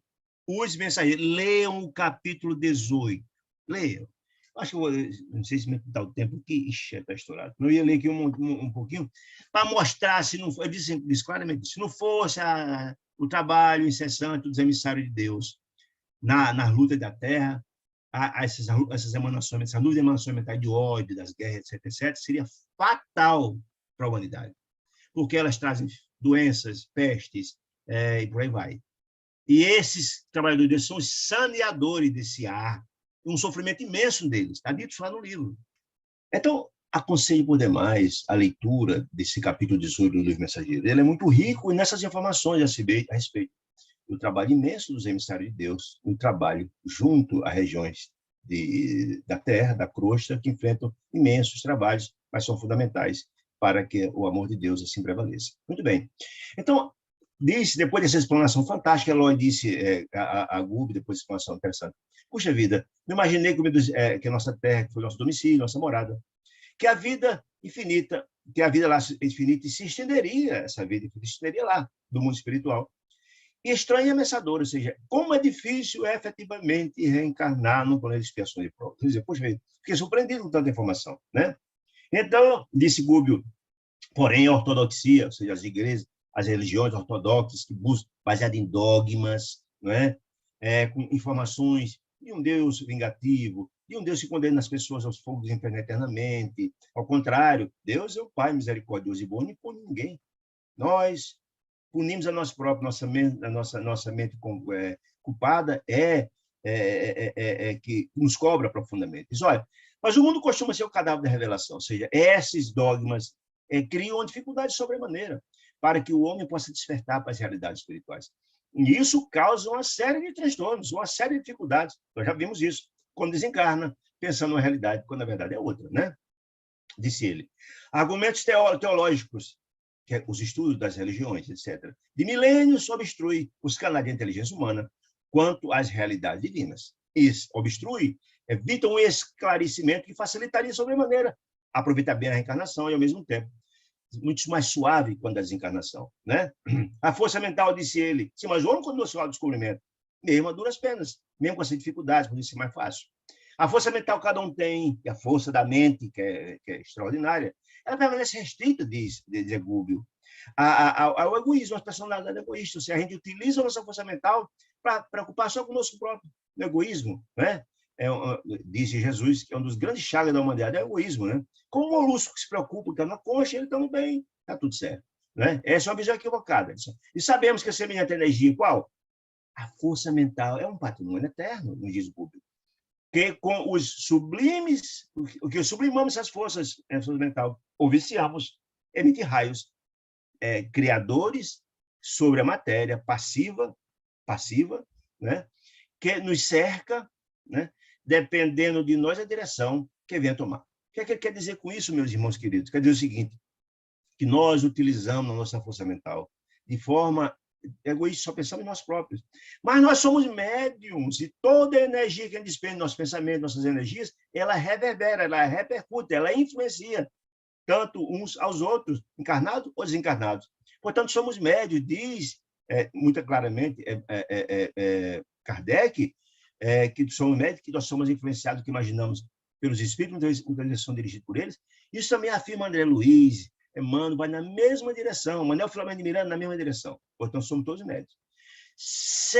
Aí diz Rubens, se milhões se milhões de raios luminosos formam um arco brilhante, uma estrela, um sol, etc., etc., é natural que milhões de pequenos desesperos, certo? Raios infelizes, integram o inferno perfeito. Ou seja, o que são essas regiões de sombra, de angústia? É o fruto do pensamento, do sentir, das dores e das angústias desse povo, esse inferno perfeito. Força do pensamento. Herdeiro que todos nós somos do poder criador, diz Gúbio, geraremos forças afins conosco, onde estivermos, pela afinidade. Somos atraídos por essas criaturas que pensam e sentem igual a nós. Não será tudo isso perfeitamente inteligível? Perguntou Gúbio, André Luiz e Eloy. Entenderam? Compreendeu tudo isso? Mas Jesus não disse no Evangelho, em seu aviso celestial, eis que estou à porta, ou seja, bateis e abri-se-vos-á, pede e recebe. Está lá em Mateus 7, 7 e 8. Desde que seja fruto de uma fé verdadeira, que cria essa conexão para com Deus. Né? Se alguém bate a porta viva da alma com a fé verdadeira, né? Haverá realmente o colóquio, o encontro de quem? Colóquio redentor, transformador, entre o mestre e o discípulo. Cria-se a conexão. Por isso a prece ela é muito importante e tem que ser com fé para criar essa conexão. Né? Diz ele. O coração nosso, aquele polo positivo falamos lá atrás, lembra? É tabernáculo. Tabernáculo significa morada. É morada e a sublimação das potências que existe lá no coração, que eu integro no coração, é a única via de acesso às esferas superiores. É a nossa conexão, a nossa ligação. Se eu tenho um coração cheio de coisas boas, e essa é a morada, tudo isso cria conexão com a força da luz, por sintonia. Não é? Você quer dizer isso? O devoto orientador perguntou, deu término, então, à palestra magistral, que tantas informações trouxe, e perguntou ao final, qual de nós cometeria o absurdo de exigir um voo ao balão cativo? Tem um voo em um balão cativo, preso, ele não sobe. Nós somos esses balões, né, metaforicamente. Se a gente está preso à terra, à materialidade, os sentimentos inferiores, harmoniosos e felizes, eu fico aqui, não saio daqui, estou preso aqui. Né? Está dizendo isso. Né? Luiz, olha, foi uma palestra memorável, trouxe grandes informações, tanto a mim quanto a Eloy, em matéria de observação, colhei muitas informações aí, etc, etc. E o final diz assim, depois, concluído, voltamos ao nosso santuário, de onde estávamos, nos preparando para a viagem que iríamos realizar. Nós sabemos que é uma viagem que irá à Terra, à crosta, em atendimento à Margarida, com a escala, digamos assim, na região das trevas, na libertação de um irmão muito infeliz. Então, irmãos amados e queridos, esse capítulo é de uma riqueza extraordinária, merece uma atenção muito especial pela riqueza de conteúdos e os convites ao nosso espírito, tá certo? Então, se tiver alguma pergunta, terei uma alegria em responder, se souber, né? Se não, agradeço demais a companhia amorosa de cada um de vocês.